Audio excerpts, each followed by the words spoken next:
Mimi ni mchungaji wa kanisa la Tanzania Assemblies of God lililopo kijiji cha Kiruru.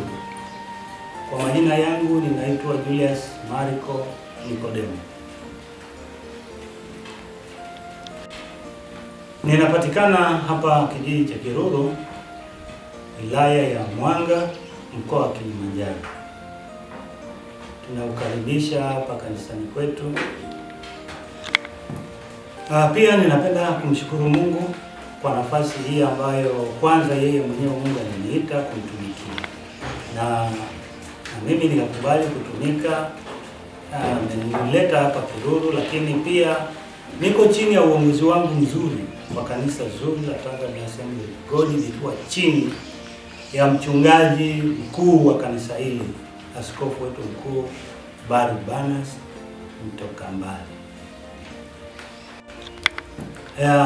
Pamoja na hayo yote, lakini pia katika jimbo langu hili la Kilimanjaro Kusini zuri ambalo limeongozwa pia na askofu wa jimbo hili la Kilimanjaro Kusini, baba askofu Paulo Ponda.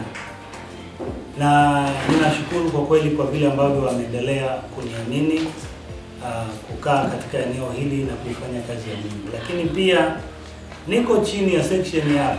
Section yetu inaongozwa na mchungaji Daniel Kasuke, ikiwa pamoja na kamati yake, pamoja na mimi ni mmoja wa kamati hiyo kama katibu wa section. Sasa tunamshukuru Mungu kwa vile ambavyo anatuongoza kuifanya kazi yake, na tunamwona Mungu akitutia moyo, japo tuko kwenye mazingira magumu kama ya kiulisheni, lakini bado tunamwona Mungu akiendelea kututia nguvu na kutusaidia na kutuimarisha kuifanya kazi hata katika mazingira magumu. Tuko tayari kuifanya kazi hiyo kwa sababu tunaye Mungu anayetuwezesha.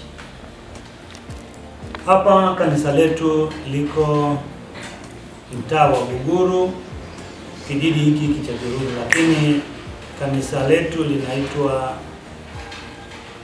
Tanzania Assemblies of God Simirina.